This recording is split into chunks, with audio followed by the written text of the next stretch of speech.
Salut à tous, c'est Samuel en compagnie de Talar, pour le quatrième et le dernier, des cavaliers. chevalier.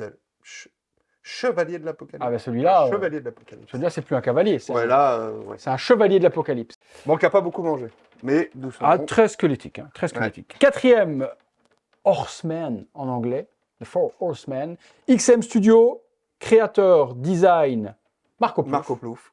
Merci à lui, parce que là, pour le moment, c'est la quatrième folie qu'on fait en vidéo. Merci également Florian de Rifstore, merci XM Europe de nous avoir fait confiance et de nous prêter les prototypes de ces 4 cavaliers de l'Apocalypse afin de vous les faire découvrir avant, pendant, je ne sais pas, la précommande, puisqu'au moment où la vidéo sort, il est possible que soit les vidéos sortent en avance pour vous montrer les produits et la précommande arrivera plus tard. À savoir qu'actuellement, il y a un seul cavalier en préco qui est, enfin, au moment où on tourne cette vidéo, War. Le lien se trouve dans la description et vous aurez les liens forcément des autres cavaliers. Un, au moment où on tourne celle-ci, on est au mois de janvier. Le deuxième est prévu ce mois de janvier. Troisième mois de mars. Le dernier sera au mois de mai. N'oubliez pas également que chez XM, les commandes sortent très rapidement, sous 6 à 8 mois généralement. Ça vient frapper à votre porte. Celui-ci, comment s'appelle-t-il, mon Nico? La famine. Famine.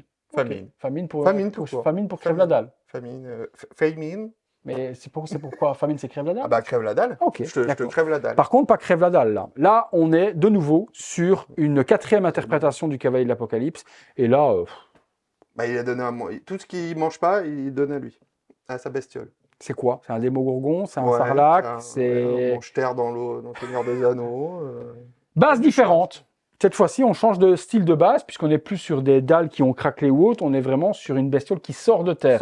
Donc on a vraiment des stalagmites un petit peu partout qui viennent enrober cette bête.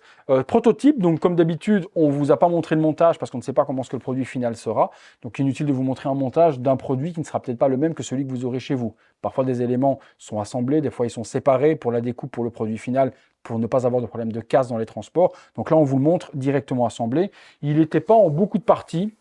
Grosse partie du socle avec le corps. La tête venait s'emboîter à part. La lamelle ici aussi.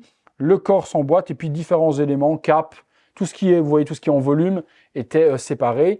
De nouveau, pas de partie alternative pour les armes. Chaque cavalier a son arme et on vous décrira celle-là tout de suite après. Par contre, 2 visages différents. Celui-ci complètement chevalier. Chevalier, là sur du chevalier. Ce qui est un peu bizarre d'ailleurs, un chevalier un peu noble, tu vois, un peu le héros, quoi, pas le chevalier méchant, quoi. Là, on est vraiment sur un corps qui ressemble très fort à ce qu'on a trouvé dans Alita. Avec, là, c'est du cybernétique. Ouais, mais très squelettique, tu vois. Très squelettique, quoi. Enfin, c'est beaucoup plus élancé et très grand aussi. Parce plein de câbles partout. Beaucoup plus grand au niveau taille élancé, que les autres. Il n'a l'air pas tellement plus grand de la pose qu'il a, parce qu'il est en train de surfer sur, sur sa bestiole. Par contre, au niveau de la taille, quand on voit la taille de ses jambes, c'est un personnage qui est beaucoup plus grand que les autres qui ont des tailles, tu vois, tu prends, là, on a la, plus costaud, voilà. à côté, vraiment plus élancé et plus long. Je te laisse me parler comme d'habitude, d'un petit peu tout. Qu'est-ce que la bestiole a pris sur la gueule? Même bestiole, même coloris. On est sur les mêmes tons violacés jusqu'au gris bleuté, on va dire. Toujours l'aspect où il faut un petit peu de vernis brillant où il faut pour donner un petit peu de mucus. Alors lui, les yeux, on va peut-être pas compter. Là c'est les yeux qui voient tout. Hein. Là, tous les points blancs, c'est pas des furoncles ou autre, hein, c'est des yeux. Ouais. Donc là, il y en a partout, même sur la mâchoire. Bon, on sait jamais, il peut regarder en dessous, il peut regarder... Partout. Ouverture de bouche, de nouveau, hein, vous y mettez rien à l'intérieur où il n'y a rien qui reste. On est sur des milliers de dents. Et puis, il y a un truc, c'est ça qui me fait penser au sarlac, c'est l'intérieur, les ronds que tu as, et chaque fois... Ah oui, effectivement, ça, ouais. C'est vraiment ça qui m'a fait pour ça. Ça, c'est dans Star Wars. Star Wars. Des défenses par devant, avec des mêmes choses, des dents qui reviennent. Le monstre est vraiment un des plus hideux, mais dans le bon sens. Vraiment dégueulasse. Oui. Cette peau également, tout sur le dessus, là, complètement... Et là, très clair en plus, beaucoup, ouais. Bien contrasté, justement, avec la pierre, pour qu'on voit bien, justement, qui sort et que c'est pas... ça fait pas qu'un bloc, quoi. Ouais, le socle, on reprend le même socle que les autres, dans les textures un petit peu volcaniques de la même sorte. Et puis, il s'est pris quelques roquettes. Et pas des petites. Il en a 1, 2, 3. 3 roquettes. 3 dans la tronche, dans la pas peau. de souci. Et là, également, comme tu dis, au niveau des impacts de où c'est rentré, ils ont mis un vernis pour faire un petit peu comme si le sang de la bestiole venait à sortir. Le perso, On vient d'en parler, donc très filiforme, ouais. Voilà. Très cadavérique, très la famine, quoi. Son arme alors, son arme, je sais pas, un peu à la Thanos. Oui. Un peu ça, hein, double lame, mais alors beaucoup plus longue, beaucoup plus fine. Effectivement. Un peu à l'image du perso. Sur la lame, on voit tout comme du circuit imprimé. Un peu comme de la lame, un petit peu comme la lame de Damas, hein, de Alita. D'Alita, tu vois, tout à fait. Ouais. Mais là, vraiment très... enfin, là, il y a un schéma... cybernétique, de circuit imprimé. Enfin, vraiment, circuit imprimé, ouais, tout à fait. Vraiment très, très beau. Très, très, très, très beau. L'armure. On reprend les mêmes codes de couleurs au niveau armure...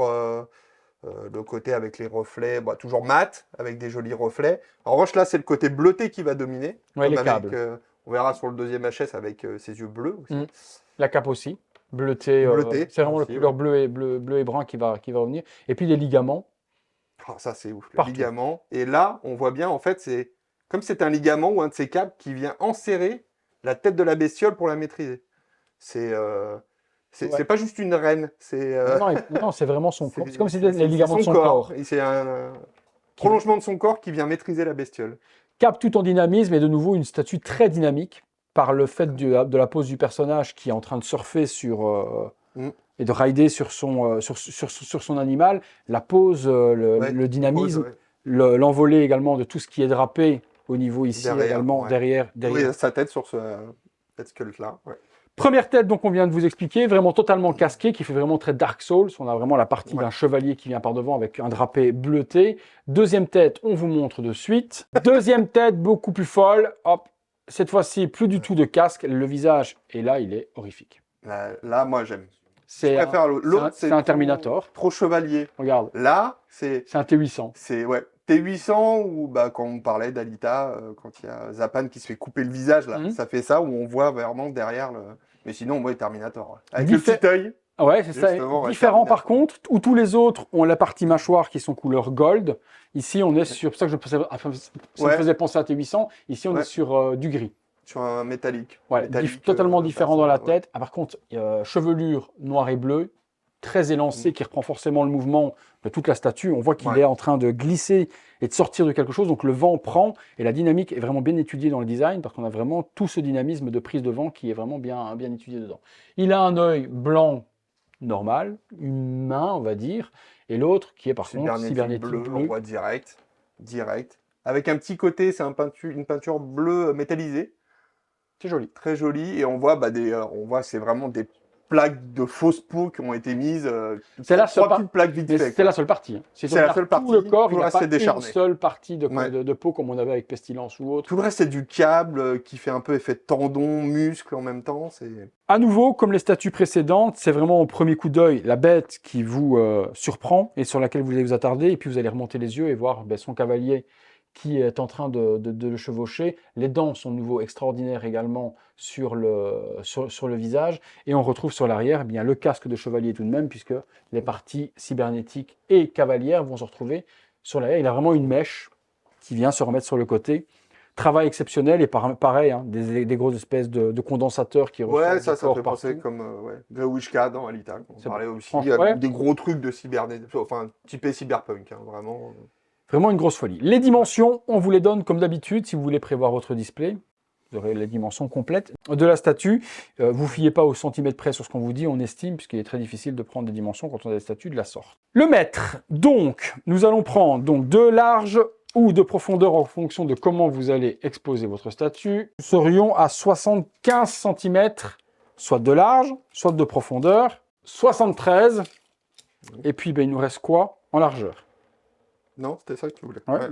Donc du moins pour moi ça va être largeur. Ouais. Ici, un 40. Tout aussi long pratiquement que le War. Donc dans la gamme, c'est vrai qu'il y a vraiment un seul, ça va être Death qui va être un petit peu plus casable ou autre.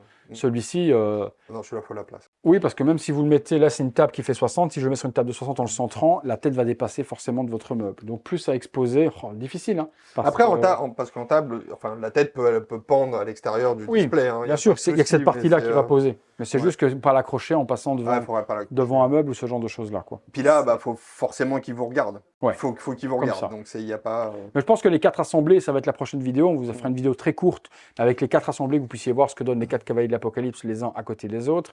Les voir vous fonçant dessus de la sorte, c'est très joli. Et puis également 3/4 profil comme ça de la sorte également pour voir. C'est vraiment les plus belles. On vous tient au courant sur les réseaux sociaux. Là, actuellement, au moment où la vidéo sort, je ne sais pas si elle est en préco, mais si c'est le cas, ça se trouvera juste en dessous. De nouveau, on attend votre avis dessus. Est-ce que vous avez aimé celle-ci, les autres? Vous aurez l'occasion de nous en parler également dans la vidéo récapitulative des 4 qu'on va vous faire juste après. Vous pourrez voir les 4 et du coup, vous dire, ah ouais, celle-là ressort plus que les autres, une fois que vous aurez l'une à côté de l'autre. Merci de nouveau à Derive Store, merci de nouveau à XM Europe de nous avoir prêté les protos pour vous les faire découvrir. J'espère que ça vous a plu. Donnez un max de visibilité à ces vidéos afin qu'on puisse, et bien plus tard, avoir les autres prototypes de la marque. Merci Nico. Merci à toi. Merci à vous. Regret de ne pas pouvoir les faire quand même. Ouais, mais là, l'espace, le budget à sortir vite fait. Mais c'était kiffant. Mais c'est kiffant. Les 4, moi j'aimais les 4. J'ai vu les 4. Les 4, je kiffe toujours. Voilà. Okay. Moi, j'ai l'avantage actuellement de voir tellement de produits que le fait de les avoir vus me suffit que de les avoir tout court. Moi, le kiff actuellement, à part certaines pièces que je kiffe vraiment avoir dans ma collection ou autre, mais mon kiff, c'est vraiment de pouvoir tout voir. Et le fait de les voir, c'est comme si je les avais eus. Ne pas les avoir ne me dérange pas, mais j'ai au moins le kiff de pouvoir les voir en vrai, les manipuler, vous les faire découvrir. Et ça n'a pas de prix. Merci à tous. Si vous avez aimé la vidéo, un gros like. Abonnez-vous, la petite cloche. Comme dirait Yves. On lui fait des bisous. Ah Yves, bisous Yves. On n'a pas très loin à aller, il est juste derrière la caméra. C'est lui le caméraman. Salut Yves. Activez la petite cloche et toutes les notifications, comme ça vous êtes alerté en temps réel de ce qui se passe sur la chaîne. On vous fait une toute dernière vidéo, les 4 assemblés l'une à côté de l'autre.